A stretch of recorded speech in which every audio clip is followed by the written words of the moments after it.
আসসালামু আলাইকুম। আশা করি আপনারা সবাই ভালো আছেন, আমরা খুব ভালো আছি। তো এই তো আমরা চলে আসছি আজকে গাজীপুর আমাদের বাড়িতে। আজকের আকাশটা কিন্তু খুবই মেঘলা ছিল, আসতে কোনো অসুবিধাও হয় না। বাইরে কোনো একটু হালকা বৃষ্টি ছিল, কিন্তু কোনো জ্যাম বা রোদ ছিল না, আসতে খুবই সুবিধা হয়েছে। এই যে আমাদের বাইক নিয়ে চলে আসছি। তো দেখেন, অনেক দিন পর বাড়িতে আসলে যা আর কি, দেখেন পাতা দিয়ে পুরো সিঁড়ি ভরা, রুমের অবস্থা যাতা অবস্থা। আইসাই আমার মেয়েরা দেখেন, এই দেখেন রুমের অবস্থা খুবই খারাপ। আম্মু ঝাড়পোছ করতেছে ঘরের অবস্থা। তো বাড়িতে মানুষ না থাকলে যা হয় আর কি। এই দেখেন পিছনের অবস্থা কি অবস্থা। উপরে গাছে কিন্তু ডাবগুলো এখন নারিকেলে পরিণত হয়ে গেছে। এই পাশে দেখেন একদম গাছের পাতা টাতা দিয়ে ভরে গেছে। তো বাড়িতে মানুষ থাকলে হয়তো এগুলো সবসময় পরিষ্কার পরিচ্ছন্ন থাকতো। তো আমার কাকি সবসময় আসে, এসে ঘর দৌড় পরিষ্কার করে যায়, কিন্তু 2-3 দিনই ঝাড়ু না দিলে এরকম গাছের পাতা, এই যে এটা কী গাছ বলে, এই গাছের পাতা দিয়ে একদম পুরো বাড়িঘর ভরে যায়। তো চলে আসলাম আজকে কত রমজান, আজকে মনে হয় 19 রমজানের সময় বাড়ি আসলাম। তো অবশ্য চলে যাব 2 দিন পরে আসছি। আব্বুর মৃত্যুবার্ষিকীর জন্য মিলাদ পড়ানোর জন্য আসছি। তো আমার বাবার জন্য আপনারা সবাই দোয়া করবেন। রমজান মাসের দোয়া সবারটাই কবুল হবে আলহামদুলিল্লাহ। সবাই আমার বাবার জন্য দোয়া করবেন। তো আজকে না, আগামীকালকে বাবাকে জন্য মিলাদ পড়ানো হবে। তো আমার মেয়েরা এখন রেডি হয়নি, ওদেরকে একটু গুছাবো। তো একটু বাইরে থেকে আসি। তো বাইরে আজকে সারাদিনই কিন্তু আকাশ এরকম মেঘলা ছিল। তো অনেকদিন পর বাড়িতে এসে কিন্তু খুবই ভালো লাগতেছে। গ্রামীণ পরিবেশ, ঢাকা শহর থাকলে তো এতটা ভালো লাগে না গ্রামীণ পরিবেশ এতে। তো এই যে মাটির ঘর, আশেপাশে আম গাছ, সব কিছু, অনেক গাছ কেটে ফেলছে অলরেডি। কাকি মনে হয় বাসায় নাই, আমরা আমাদের কাকির বাসায় যাই। দেখেন হাঁস 2টা, ওই জোড়ার 2টা এখনো রয়েছে, জোড়ার 2টা, এটি বাচ্চা নাই। এটা ওই যে ওই প্রথম জোড়ারগুলো না, সাবিয়া গডি। ও আপনার গডি কয়টা আছে? তো এটা আমার বড় কাকির যে 2টা হাঁস। পিছনে পিছনে কোথায় যাইতেছে আমিও। তো এই যে পিছনে যে ক্ষেতটা খালি ছিল, এখানে এখন আবার ধান চাষ করতেছে, সবুজ সবুজ ধান অনেক উঠতেছে। তো প্রায় ইফতারের টাইমেই চলে আসছি। তো ইফতার আমি আজকে নিয়ে আসছি, কাকিকে বললাম যে কাকে ইফতার নিয়ে আসছি, ইফতার বানানোর প্রয়োজন নাই। তো দাদার বাড়ি চলে আসছি, অন্ধকার জায়গায়। এই তো কাকিকে রান্না বন্ধ করতে বলছি, কাকি রান্না বন্ধ করে দিছে। সব খাবার অবশ্য নিয়ে আসছি। তো পিছনের এই অবস্থা এখন বর্তমানে, 2 দিন বৃষ্টি হয়েছে, ওই যে ওই সাইডে পানি জমে গেছে দেখো।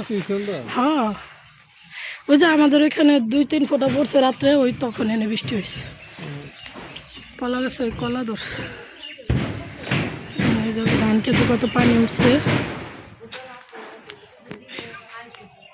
গজার গাছে কি সুন্দর ফুল আসছে। তো একটু পরে ইফতারি টাইম হয়ে যাবে। তো দেখা হচ্ছে আপনাদের সাথে ইফতারির সময়। তো ইফতারি তো কিনে নিয়ে আসছি, কিন্তু কোনো ফল কিনে নিয়ে আসি নাই। তো এখন ফল কিনতে যাচ্ছি আমাদের কাছের বাজার মাস্টার বাড়িতে, দেখি কী কী ফল পাওয়া যায় আনার মতো কিনা। চলেন বাজারে গিয়ে ঘুরে আসি, কী অবস্থা ফলের বাজারে দেখে আসি। তো এটা আমাদের রাস্তা। তো মেয়েদেরকে নিয়ে নিই, আমি আর আপনার ভাইয়াই যাচ্ছি।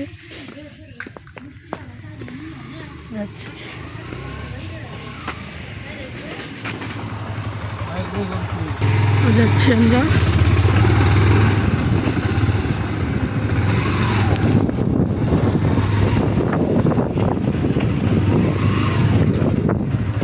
তো এই পাশে হচ্ছে আমার বাবার কবর। ভালো আছেন? আসসালামু আলাইকুম। হালাল কবর, এই যে এখানে বাবাকে কবর দিয়েছি, ওই যে নতুন কবরটা সেটাই।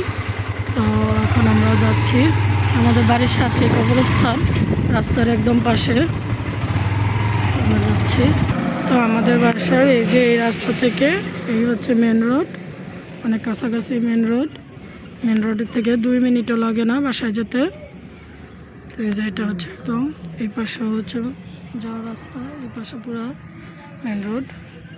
আমাদের সাদিকা চলে যাচ্ছে বাড়িতে, আমাদের সাধু চলে আসতেছে। তুমি যাও, ওই যে সিনা মিনা রেখে আসছে, একটু দেখো। হ্যাঁ, তো মেয়েদের রেখে আসে, মেয়েরা ওরা দেখলে যা খুশি হবে তার কারো দেখলেই খুশি হবে না।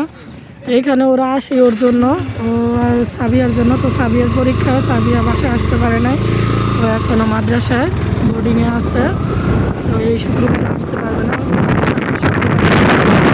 শেষ করে আসবে। মসজিদ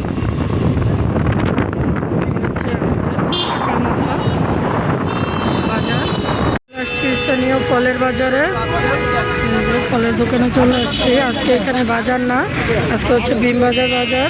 তো তারপরে এখানে অল্প অল্প ফল আছে, সেখানেই বেশিরভাগ ফল। এই যে তরমুজ নিতে আসছি, একটা দেখি তরমুজ নেব, আর কি কি নেওয়া যায়।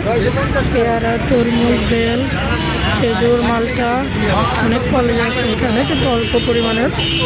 রাস্তায় দেখেন কি পরিমাণ জ্যাম, অতিরিক্ত জ্যাম রাস্তায়। সন্ধ্যার সময় হয়েছে, তো একটা তরমুজ দেখতেছি।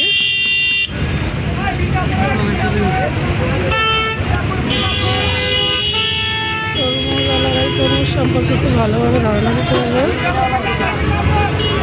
9 কেজি তরমুজ।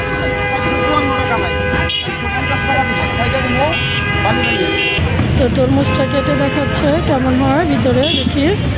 সাদা হলে তো আর নেব না, লাল হলে নেব। মধু মধু মধু রসমালাই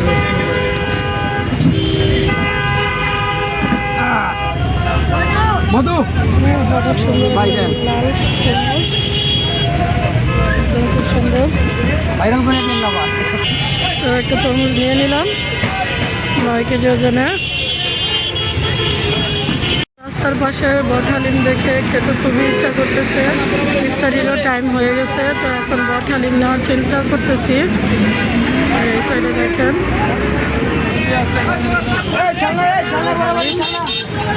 একদম গরম গরম টাটকা হালিম।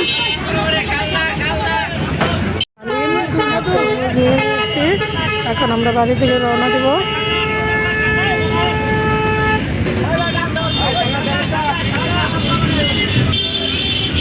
এই যে আমাদের ইফতারি আইটেম রেডি হয়ে গেছে। তো এখানে ইফতারি আইটেমে বেগুনি, আলুর চপ, পেঁয়াজি, এটা হচ্ছে, এটা কি ধনিয়া পাতা নাকি, এটা একটা শাকের বড়া, সবজি বড়া। এখানে হচ্ছে ভুসি তোকমার শরবত, তারপরে হচ্ছে এখানে হচ্ছে কাবাব, ডিম কাবাব, পরে ডিম চপ, তারপরে জিলাপি, শসা, এখানে আছে তরমুজ, এখানে আছে বুট, এখানে ট্যাঙের শরবত, সব একসাথে রেডি করে নিয়েছি। আমাদের সব রোজদাররা ওইখানে বসে আছে, তো একটু পরেই আমাদের আজান দিয়ে দেবে। আজকে ইফতার আইটেমে অনেক কিছুই আছে, সবাই মিলে একসাথে বসে ইফতার করার মজাই আলাদা। সবাই একসাথে এখন ইফতার করব। তো আজকের মতো এই পর্যন্তই। আপনারা সবাই ভালো থাকবেন, সুস্থ থাকবেন, কেউস দাওয়ান ব্লগের সঙ্গেই থাকবেন। আর সবাইকে রমজান মোবারক। আল্লাহ হাফেজ। টাটা দিয়ে দাও, টাটা সিনেমানি, টাটা দাও, টাটা। এই যে টাটা দাও, টাটা দাও, টাটা। এই যে মিনা বাবু টাটা দাও। মিনা বাবু ইফতারি করতে আছে সবার আগে।